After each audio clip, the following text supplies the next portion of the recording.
আপনি তো সাধু বাবা, সবই বুঝতে পারেন। আমার পরের বিয়ে হচ্ছে কলকাতায়, মেনে নিতে হবেই আমাকে, কিন্তু কিছুতেই মানতে পারছি না জানেন।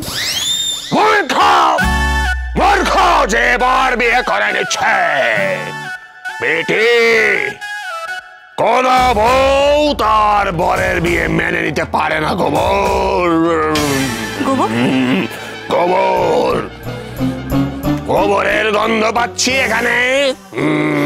হ্যাঁ, আমি বাগান করি তো, গোবর সার আছে, আপনার লাগবে আমি এনে দেবো। না না না, একদম না, একদম না। আর বেটি, তোকে যেতে হবে। কোথায়? তোকে তো শ্বশুর বাড়ি যেতে হবে, গিয়ে ওই নতুন বউকে এক হাত নিতে হবে। তুই পারবি, চলে যা শ্বশুর বাড়ি, চলে যা।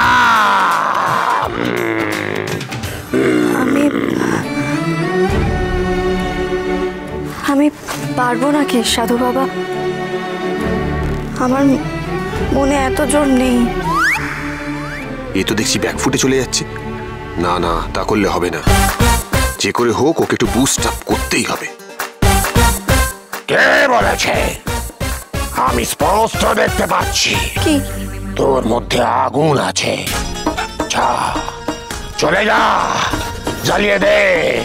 জ্বালিয়ে দে তো, শ্বশুর বাড়ি জ্বালিয়ে দে। না না না, শ্বশুর বাড়ি জ্বালাবি না, শ্বশুর বাড়ি জ্বালাবি না, আগুন লাগিয়ে দে। তোর মধ্যে তেজস্বী আছে, তুই পারবি।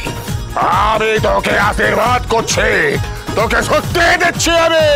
অঙ্গ ফটে সোহা, আলে অলিও।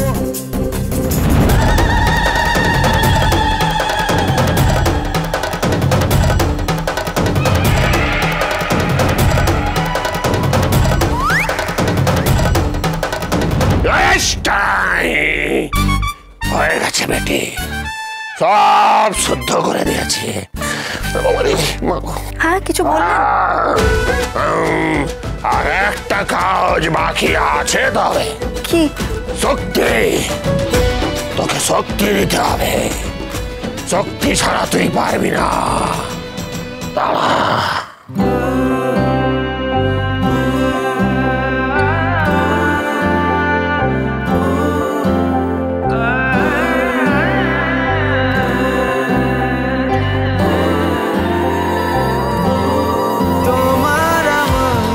মাঝখানে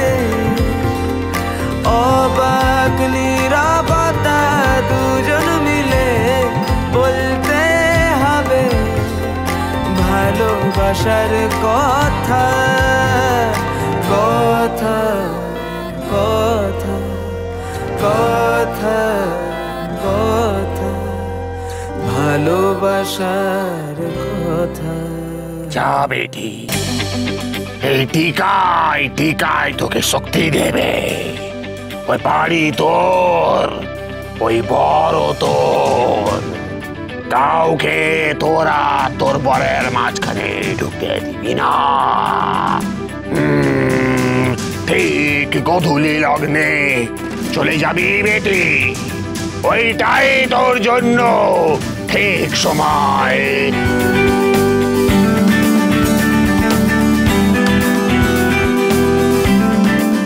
কি করবো এবার? সাধু বাবা তো বললো একবার ওই বাড়িতে যাওয়া উচিত, তাহলে কি সত্যি একবার ওই বাড়িতে যাব?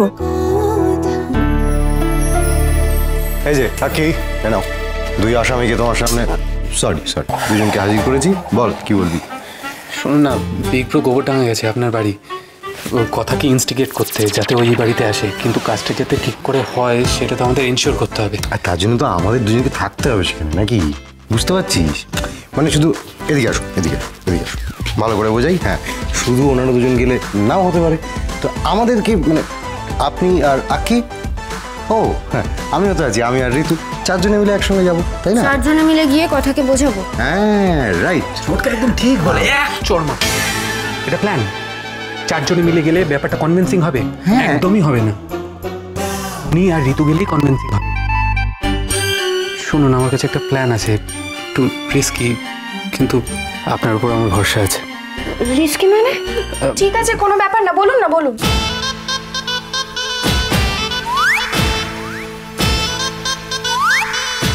বুঝতে পেরেছি, এটা হয়ে যাবে, মানে খুব একটা অসুবিধা হবে না এটা করতে। এই জন্যই বলছিস, চল না আমরা এখনই বেরিয়ে পড়ি, তাহলে দিন থাকতে থাকতে গোবরডাঙ্গা পৌঁছে যাবো। হ্যাঁ হ্যাঁ, আমি গাড়ির ব্যবস্থা করে দিচ্ছি, চলুন। হ্যাঁ, মোটামুটি ভালো প্ল্যান, ঠিক আছে। আসো, গুড লাক, গুড লাক।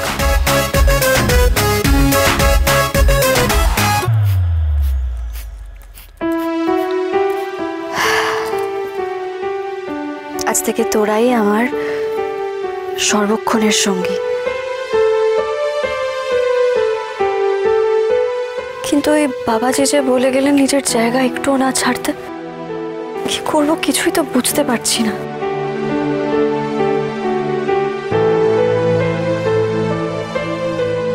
বাবা, সকাল সকাল দুজন মিলে এখানে এসেছিস যে?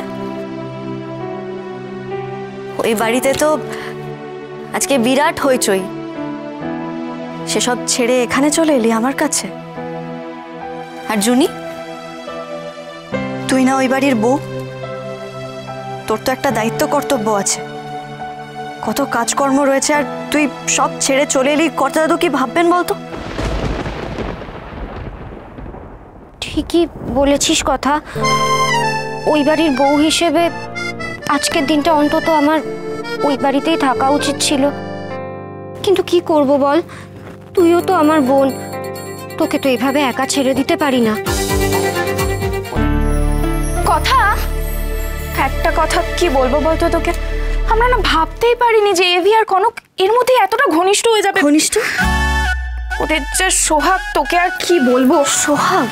হ্যাঁ রে কথা, রোজ সকালে ঘুম থেকে উঠে না অগ্নিদা ওই কনকের চুল আঁচড়ে আঁচড়ে বেঁধে দেয়, তারপর তো এভি নিচে গিয়ে ওর জন্য ব্রেকফাস্টও বানিয়ে দেয়।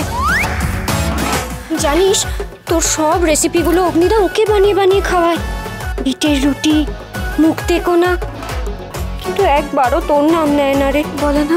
না। তারপর দুজন মিলে ক্যাফেতে চলে যায়। এখন তো এবির ব্লগেও দেখা যায় কনককে। আজকে দুজনের গায়ে হলুদ ছিল না, কি রোম্যান্টিক, তোকে আর কি বলবো। অগ্নিদা না কনককে কফি খাওয়া শিখিয়েছে, তোর ওই গাছ বারান্দায় বসে দুজন একসাথে কফি খায় আর গিটার বাজিয়ে গান গায়। ব্যাস ব্যাস, চুপ কর, আমি আর কিছু শুনতে চাই না। তোরা জানিস আজকে এক বাবাজি এসেছিলেন বাড়িতে, উনি আমায় টিকা পরিয়েছেন আর বলেছেন নিজের জমি একটু না ছাড়তে। হ্যাঁ, পাচক মশাই ওই গ্রামের মেয়েটার সাথে এত ঘনিষ্ঠ কি করে হয়ে গেলেন এত তাড়াতাড়ি? শুধুমাত্র মায়ের গুরু ভাইয়ের মেয়ে বলে? এখন ওনার অসুবিধা হচ্ছে না? না, আচ্ছা ওই মেয়েটা তো গ্রামের, এত দূর ঘোমটা দিয়ে রয়েছে, এখন কিছু বলছেন না উনি?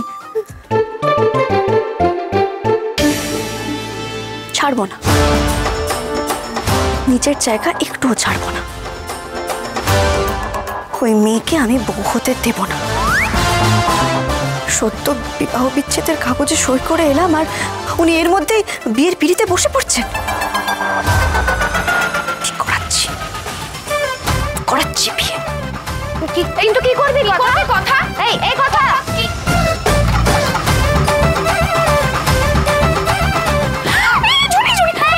আমাকে মারিস না, কিছু হয়ে গেলে অফিসার সরকার খুব কাঁদবে। এই বাজে কথা, তোদের জন্য নয় আসবো টিটা। ও নয়, দেখি উনি কি করে বিয়ে করেন। গোবর দেবীকে ভুলে গিয়ে ওই কনক চাপাকে বিয়ে করবেন উনি? কিছুতেই হতে দেব না। দেখছি মা আনন্দী, তুমি আমার পাশে থেকো। আজ ওই কনক চাপার একদিন কি আমার একদিন।